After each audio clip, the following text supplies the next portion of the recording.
ठीक है गाइज, पढ़ते हैं। आज हम पांडास के बारे में पढ़ेंगे। पांडास के बारे में मैं इंपॉर्टेंट नोट्स लिख देता हूँ।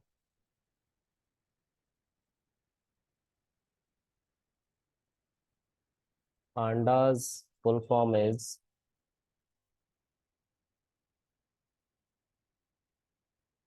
Panel data.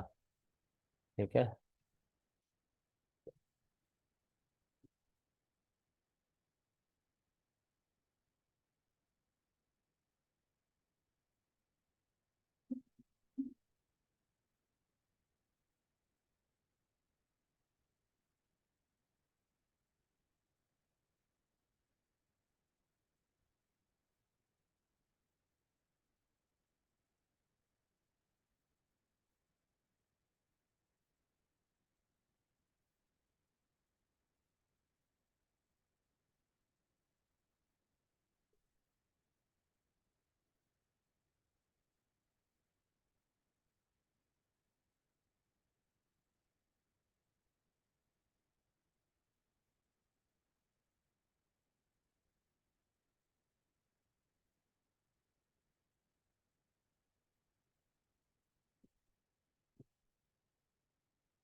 Okay, this is all about pandas. ठीक है। जितना मुझे समझ में आया, I will prove it one by one. Okay. So pandas full form is panel data. Panel data को ही पांडास कहते हैं। ठीक है। और to read panel data, we need to run pandas, and we have to install pandas. Panda is a third party library built in 2008, not by Python, by a individual person. Okay. So you have to install pandas using pip. Pip install pandas is used to install pandas library. ठीक है। You have to use pip install pandas. Okay. Panda use NumPy internally to read, manipulate, filter unstructured data. So first of all, we have to discuss how many type of data.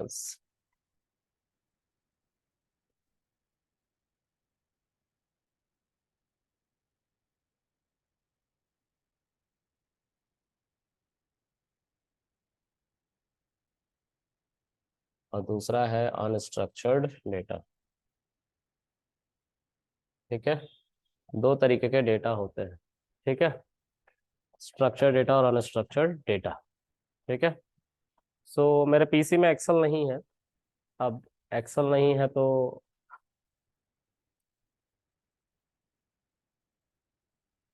Pandas में पढ़ा रहा हूँ। Excel नहीं है तो CSV file से काम चलाएंगे। आप एक्सेल से भी काम चला सकते हैं। ओके, तो क्या करना होगा, will C.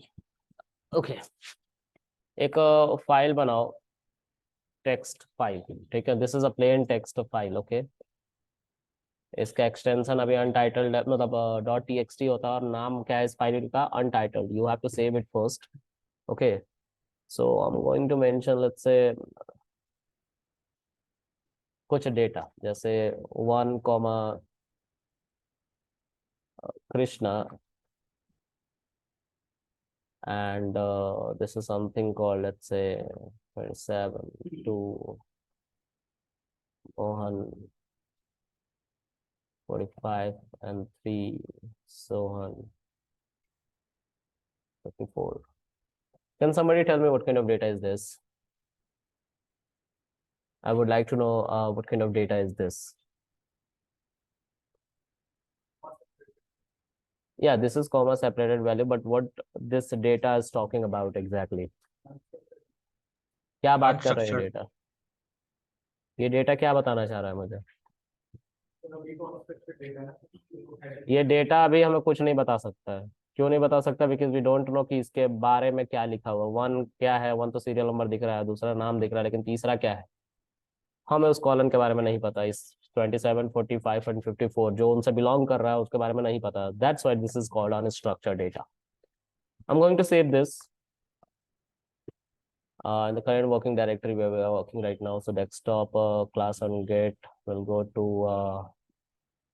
weekdays data analytics 2 p.m. I'm going to save it as what? Unstructured data. Okay, .txt. If you want to convert it into a CSV file, you have to simply mention .csv. But text file भी CSV file होती है. Okay, तो मैं इसको save कर लेता हूँ.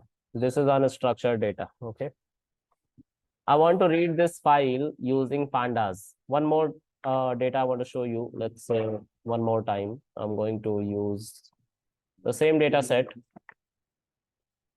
but there is slight difference. What is that difference? This time I'm going to mention serial number, name, and age. So now this data is structured data. Why? Because we know about the data. ठीक है, कि last वाला जो हमारा 27, 45, 54 है वो किस लिए है।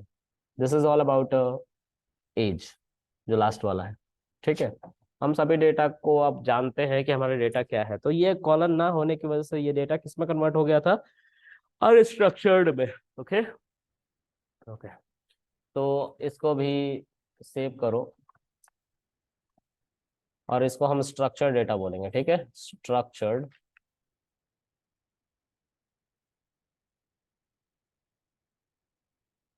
डेटा .txt लग जाएगा एक्सटेंशन। तो ये अनस्ट्रक्चर्ड है और ये क्या है, स्ट्रक्चर्ड है। Why? Because we know about our data set. ठीक है, हम अपने डेटा सेट के बारे में सारी इन्फॉर्मेशन जानते हैं। तो पांडास जो है वो अनस्ट्रक्चर्ड डेटा को स्ट्रक्चर्ड में कन्वर्ट करने के लिए, और स्ट्रक्चर्ड डेटा अगर है ऑलरेडी तो उसको रीड करने के लिए इस्तेमाल किया जाता है। तो first we will talk about unstructured data. ये अनस्ट्रक्चर्ड डेटा को पांडास स्ट्रक्चर्ड में कैसे कन्वर्ट करेगा। ठीक है, तो लेट्स सी, पहले हमें उस फाइल को रीड करना पड़ेगा जहां अनस्ट्रक्चर्ड फाइल हमने बना रखा है, लेकिन that file is a text file. I want to convert that file into CSV।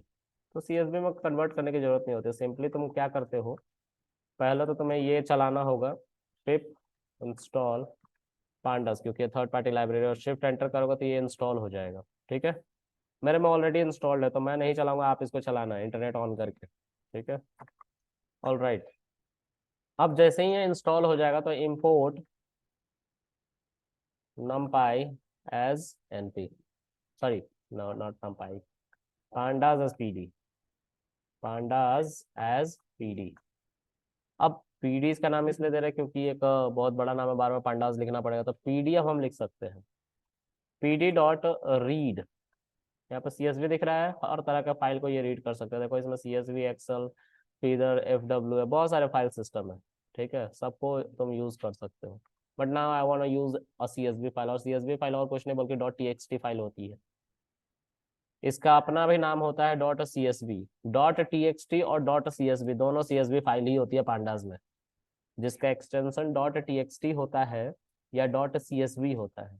दोनों कैसी फाइल है? सीएसवी फाइल ही है पांडास के लिए, ठीक है। इसको हम ऐसे बुला लेंगे और इसके अंदर ब्रैकेट देंगे, और ब्रैकेट के अंदर हम उस फाइल का नाम बताएंगे। अगर वो किसी डिफरेंट पाथ पर रखा हो तो पाथ के साथ नाम बताएंगे। लेकिन ये अनस्ट्रक्चर्ड जो डेटा है वो हमारा करंट वर्किंग डायरेक्टरी में ही रखा हुआ है, जहाँ पे हमारी फाइल एग्जिस्ट करती है पांडास वाली। तो यहाँ पर सिंपल क्या लिखना होता है? नाम अनस्ट्रक्चर्ड डेटा, और इसको चलाओ। See, can you see this? It is reading my data in the form of row and column, means tabular form में रीड कर रहा है। But there is some disadvantage, इसके पास हेडिंग नहीं थी क्योंकि अनस्ट्रक्चर्ड डेटा था। तो इसने क्या किया, पहले वाले रो को हेडिंग बना के रख दिया। तो हमें क्या करना पड़ेगा, पहले वाले रो को हेडिंग ना बनाते हुए हम अपने तरफ से हेडिंग देंगे, ठीक है। तो कैसे देंगे हेडिंग अपने तरफ से? Will see. तो देखो, इसको मान लो कि मैं एक डीएफ, अब पांडास का जो डेटा टाइप होता है, पांडास से जो भी डेटा रीड करते हो उसका भी एक डेटा टाइप होता है। जैसे इसका एक डेटा टाइप है जो ये टेबल बन के आया है, इसको कहते हैं डेटा फ्रेम, ठीक है। तो देखो, डीएफ में मैं स्टोर कर रहा हूँ और डीएफ का टाइप अगर मैं चेक करूंगा तो ये क्या बोलेगा? डेटा फ्रेम लास्ट में बोल रहा है ना। तो ये जो टेबलर डेटा पांडास रीड कर रहा है, इसका डेटा टाइप है डेटा फ्रेम, ठीक है। क्या डेटा टाइप है? डेटा फ्रेम, ठीक है। ओके, अब डीएफ को जब भी कॉल करोगे you will get the same data, but I don't want to use the very first row as collar, sorry row, heading की तरह हम इसको यूज नहीं करना चाहते हैं। हम चाहते हैं कि हेडिंग हम अपने तरफ से दें, ठीक है।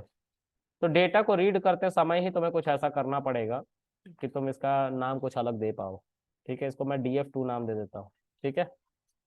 और इसके अंदर कॉमा लगा के शिफ्ट टैब को प्रेस करो तो बहुत सारी डॉक्यूमेंटेशन आ जाएंगी, ठीक है। इसमें एक हेडर होता है, ठीक है। हेडर जो है वो कहता है कि तुम अगर -1 लिखोगे, ठीक है, तो सॉरी माय बैड, हेडर पे तुम अगर नन लिखोगे, क्या लिखोगे? नन लिखोगे तो बाय डिफॉल्ट 0 1 2 की इंडेक्सिंग हो जाएगी। मतलब ये जो है 1 कृष्णा 27, यहाँ पे 0 आ जाएगा, यहाँ पे 1 आ जाएगा, यहाँ पे 2 आ जाएगा, जैसे इधर नंबरिंग हो रखी है, ठीक है। तो चलो नन करके देखते हैं और DF2 को हम कॉल करेंगे एंड सी 0 1 2। क्लियर है? तो ये हमारा क्या है, एक ऐसा डेटा है जिसको हम रीड कर पा रहे हैं और अपने तरफ से हेडिंग दे के रखे हुए हैं। अगर हम चाहते हैं कि इसकी हेडिंग हमारे अकॉर्डिंग आए, बाय डिफॉल्ट ना आए, पाइथन अपने तरफ से ना दे, तो हमें इसको फिर से एक बार रीड करना पड़ेगा। नए वेरिएबल में रीड करता हूं मैं, और नेम होता है। नेम में एक, या तो लिस्ट पास करो या तो टपल पास करो। पहला सीरियल नंबर मैं देना चाहता हूँ, दूसरा क्या देना चाहता हूँ? नेम। तीसरा देना चाहता हूँ मैं एज। और DF3 को देखो, कैन यू सी दिस? ओ, वहां पे एक पाइप आ गया है, इस पाइप को हटा लो। Can you see this? अब ये स्ट्रक्चर्ड है, ठीक है। तो पांडास ने एक अनस्ट्रक्चर डेटा को रीड किया और उसको स्ट्रक्चर में कन्वर्ट किया ना। अगर इसमें कुछ मिसिंग वैल्यूज होती उनको भी ये रिमूव करता, ठीक है। लेकिन ऐसा कुछ हुआ नहीं, तो मैं एक फिर से डेटा बनाने जा रहा हूँ और जो ऑलरेडी बना हुआ है, मैं 7 बजे वाले बैच में कल पढ़ाया था, तो मैं उसको जा रहा हूँ कॉपी कर लेने, है ना। ओके,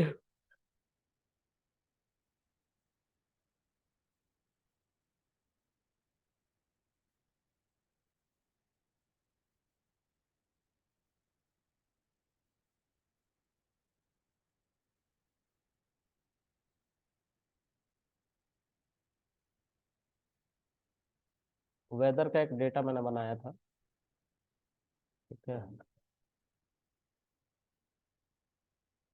इसको यहाँ पे पेस्ट कर दो तो यहाँ पे भी आ जाएगा। एक बार रिफ्रेश कर लो, आ गया ना वेदर। अब ये भी टेक्स्ट फाइल है, तो मैं इसको किससे रीड करूंगा? pd.read_csv, और इसके अंदर मैं इस वेदर नाम के फाइल को दूंगा, ठीक है। और DF4 में इसको स्टोर कर लूंगा। DF4 जो है हमें एक डेटा सेट देगा। आप ध्यान से देखो इस डेटा को, कैन यू सी दिस? यहाँ पे पहले तो डेट है, सब में डेट लिखा हुआ है, ठीक है, और ऊपर हमने नाम भी लिख दिया इस कॉलन का, डेट। फिर उसके बाद विंड स्पीड है, विंड स्पीड में 20, 33, फिर स्पेस है, कुछ भी नहीं है, मतलब empty values. Unstructured data, unstructured data को ये कैसे मेंशन करता है तीसरे नंबर पे? नैन, नॉट अ नंबर। नैन का फुल फॉर्म है नॉट अ नंबर, ठीक है। तो जहां जहां नैन वैल्यू डाला है वो नॉट अ नंबर, मतलब ऐसा डेटा हमने बनाया था, कॉमा सेपरेटेड वैल्यूज, ठीक है, और उसको पांडा से रीड किया। तो जहां पे डेटा नहीं था वहां पे नॉट अ नंबर का सिग्नेचर आ गया। ओह माँ, नॉट नंबर का सिग्नेचर आ गया, एक सेकंड रुकना सब।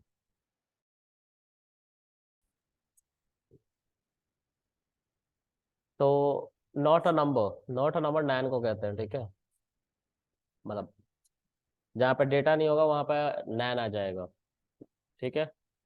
इसके अलावा भी कुछ और पॉइंट्स आते हैं, जैसे एन आ जाता है, नॉट अवेलेबल, ठीक है। एम्प्टी आ जाता है, कुछ भी नहीं होगा वहां पे, ठीक है, उसको भी नैन कहते हैं, ठीक है। तो जहाँ पे वैल्यू नहीं होता वहां पे ये सारी चीजें आती हैं, ठीक है। ओके, अब हम चाहते हैं कि इस डेटा को फिल्टर करें, फिल्टर करें मतलब इन सभी डेटा को हम क्या करेंगे, या तो रिमूव कर दे पूरे डेटा को। तो देखो ये पूरा का पूरा जो डेटा है ना, इसमें इन दो वैल्यूज के जगह पे नैन आया है, तो अगर मैं इनके बेसिस पे इन सबको डिलीट मारूंगा तो ये पूरा का पूरा डेटा चला जाएगा मेरा। यहाँ पे देखो एक ही नैन है, जिसकी वजह से ये दोनों के दोनों डेटा हमारे क्या हो जाएंगे, डिलीट हो जाएंगे, सब पूरा डिलीट हो जाएगा अगर डिलीट मारूंगा इसके बेसिस पे तो, ठीक है। यहाँ पे भी अगर मैं इसको डिलीट मारूंगा तो सब डिलीट हो जाएगा डेटा, नैन वाले वैल्यू को डिलीट मारूंगा पूरा रो डिलीट हो जाएगा। तो ये हम कर सकते हैं, लेकिन इससे बहुत ज्यादा नुकसान होगा। नुकसान क्या होगा देखते हैं।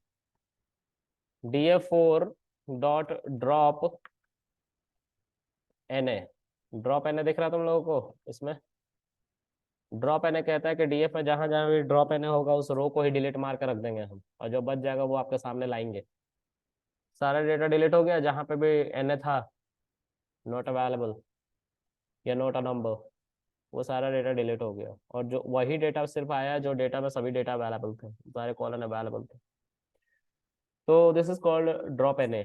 लेकिन इससे बहुत नुकसान हो जाता है। इससे नुकसान क्या होता है कि बहुत सारा डेटा जिसमें चीजें डिलीट मारने की जरूरत नहीं थी वो भी हट गई।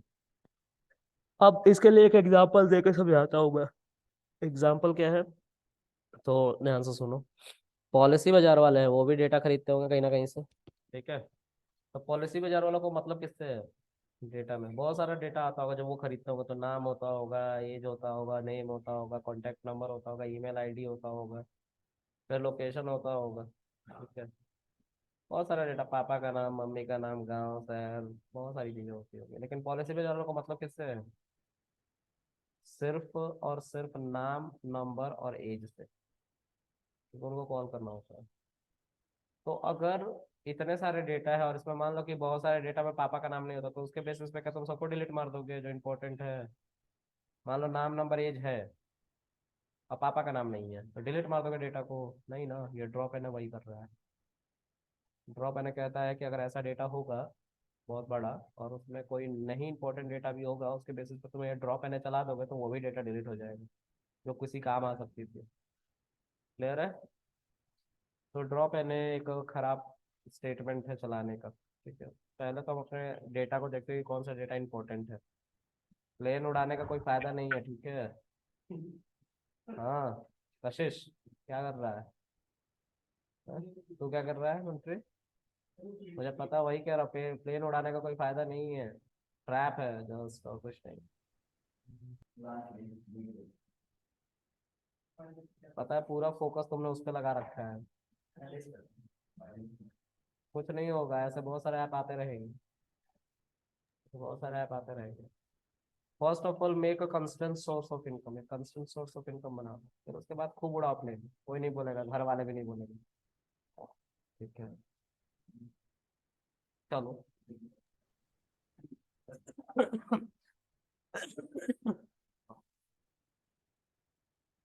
तो इस डेटा में ठीक से देखो, इस डेटा में बहुत सारे मिसिंग वैल्यूज थी जिसकी वजह से हमारा डेटा बहुत श्रिंक हो गया, कम हो गया। अगर देखा जाए on the basis of statistic तो 60% डेटा तुमने डिलीट मार दिया है।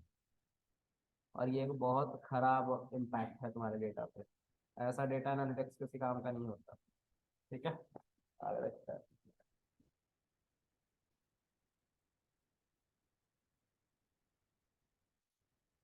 देखो, तो डेटा को बचाए कैसे। दिक्कत यह है कि डेटा को बचाएंगे कैसे। डेटा को बचाने के लिए हमें क्या करना होता है उसको देखो। तुम DF4 के ऊपर पहले ये समझो कि डेटा में से ये बहुत सारे हमारे रो कॉलम है ना, तो कॉलम को निकालने की बात हो रही है। मान लो कि मुझे डेट कॉलम को निकालना है, तो DF4 डॉट डेट लिखोगे, शिफ्ट एंटर। डेटा लिख दिया है, डेट नहीं लिखा है, नाम गलत लिखा है। देखो डेटा लिखा है ना, डेट लिखना था। आ गया सारा डेट। तो ये एक ऑब्जेक्ट डेटा टाइप है हमारा। डेटा टाइप नीचे देखो लिखा हुआ है, डी टाइप ऑब्जेक्ट, इसको ऑब्जेक्ट कहते हैं। ठीक है, ओके। अगर मैं पूरे डेटा पे देखना चाहूँ, ओह शिट,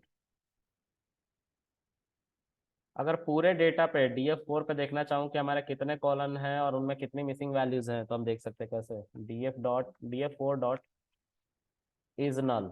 इज नल क्या करेगा उसको समझते हैं। इज नल कहता है कि जहां जहां पे नल वैल्यू होगा, यानी कि नैन वैल्यू होगा, वहां वहां पे ट्रू लिख देंगे, बाकी सब जगह पे फॉल्स लिख देंगे, यही डेटा सेट को दिखा के। ठीक है, जहां जहां पे नैन वैल्यू था, जैसे ऊपर से तीसरे चौथे कॉलम पे नैन था, तो ऊपर से तीसरे चौथे पे देखो नॉट अ नंबर था ना, तो उसकी जगह पे ट्रू दिखा दिया।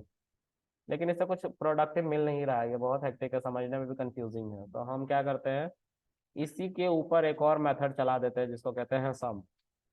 क्या कहते हैं, सम। ये क्या करता है, हर एक कॉलम का नाम और उसके आगे लिख देता है उसमें जितने खाली वैल्यूज थे उनका नंबर। तो डेट के आगे जीरो लिखा हो, मतलब उसमें कोई भी खाली नंबर, मतलब डेट नहीं था, सब भरे हुए डेट थे। विंड स्पीड कॉलम में जाओगे तो दो वैल्यू तुम्हें ऐसी मिलेगी जो कि खाली है। देखो ये है विंड स्पीड, एक, दो, दो ही वैल्यू खाली थे ना। उसी तरह से टेम्परेचर में दो ही हमारे टेम्परेचर कॉलम में खाली थे, इसीलिए टेम्परेचर भी टू दिखा रहा है। वेदर में फोर वैल्यूज ऐसी थी जो खाली थे, एक, दो, तीन और चार। ठीक है, समझ में आ गया। तो ये एक अच्छा तरीका है, अपने पूरे डेटा, करोड़ों अरबों डेटा भी होते तो एक बार में चेक करके बता देगा ये, तो ये एक अच्छा तरीका है। ठीक है, अब ये सारी मिसिंग वैल्यूज है, तो इसीलिए हम ड्रॉप एन चला रहे हैं, तो बहुत सारे डेटा डिलीट हो जा रहा है। ठीक है, तो हम क्या करते हैं, हम डेटा को बचाते हैं। कैसे बचाते हैं, स्टैटिस्टिक की मदद से बचाते हैं। स्टैटिस्टिक में क्या पढ़ा है तुम लोगों ने, mean median mode, standard deviation, variance, है ना। तो उनकी मदद से हम अपने डेटा को बचाते हैं। ठीक है, कैसे बचाएंगे, देखो। अगर मैं DF4 को चलाऊं, तो ये विंड स्पीड जो है, इसमें हम मीन से इसको फिल कर सकते हैं, एवरेज से फिल कर सकते हैं।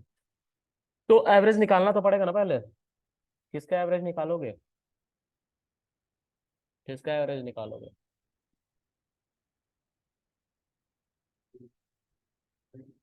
विंड स्पीड का एवरेज निकालोगे, लेकिन किसका। जहाँ पे वैल्यू है उन सबको एक साथ लिखोगे, और एक साथ लिखने के बाद उनको क्या कर दोगे, ऐड कर दोगे, और जितने भी वैल्यूज थे एक्चुअल में उससे डिवाइड कर दो।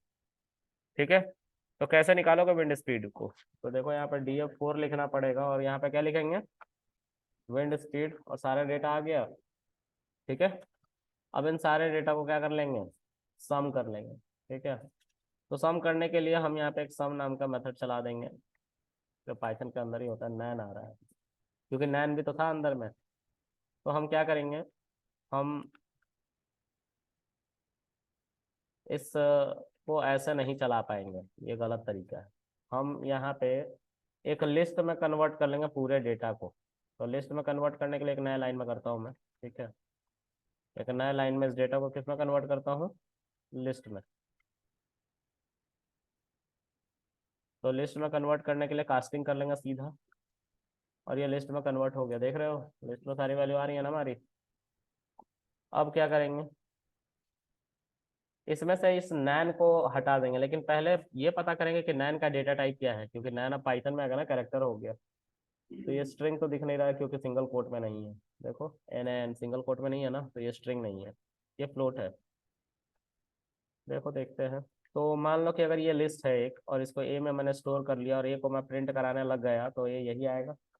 ए के ऊपर स्क्वायर ब्रैकेट करके स्लाइसिंग इंडेक्सिंग करना चाहूँ, तो हमारा जो एन है नैन पहला वाला, वो टू इंडेक्स पे है ना, तो टू यहाँ इसके अंदर लिखूंगा तो नैन आ जाएगा। तो इसका डेटा टाइप अब हमें पता करना, तो इसको टाइप फंक्शन के अंदर डाल के पता कर लेंगे कि क्या डेटा टाइप है। फ्लोट बोला था ना, फ्लोट है ये, ठीक है।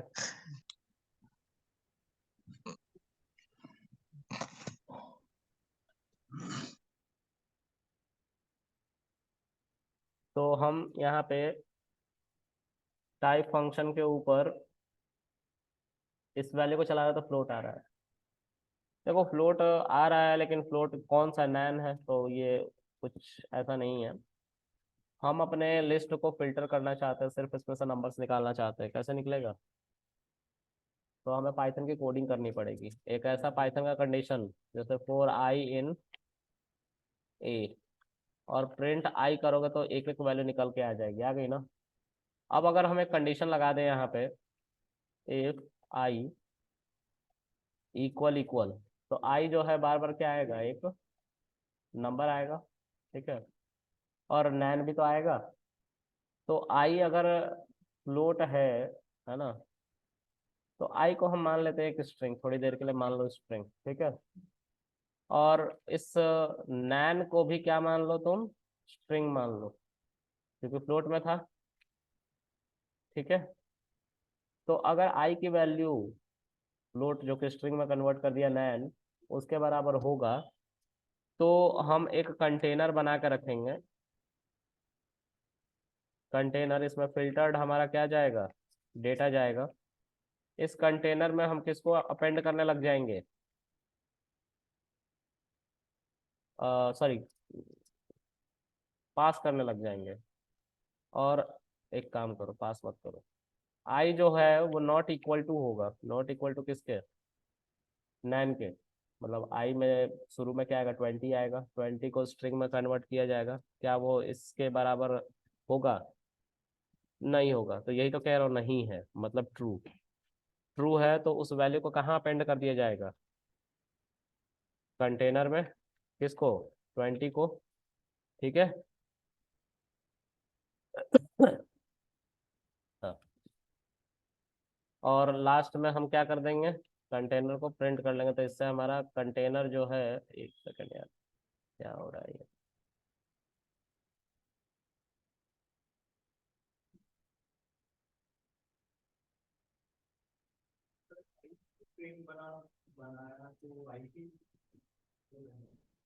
रुक जाओ,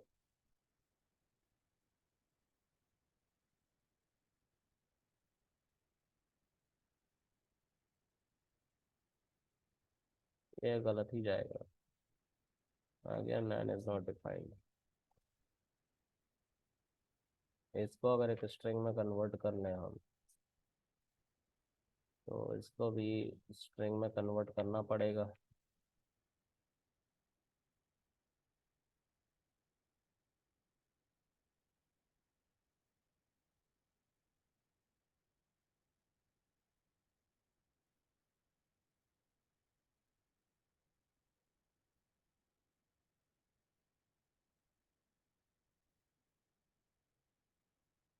भले इसको किया है मैंने, चुप हो जाओ, क्या मत क्या रहे।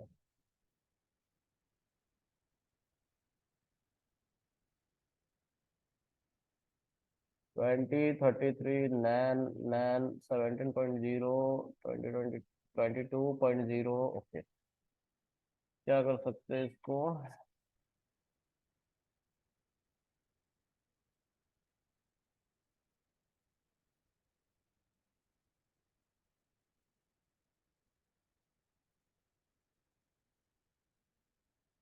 ठीक है, ये तो सही जा रहा है, लेकिन नैन के बराबर नहीं आया।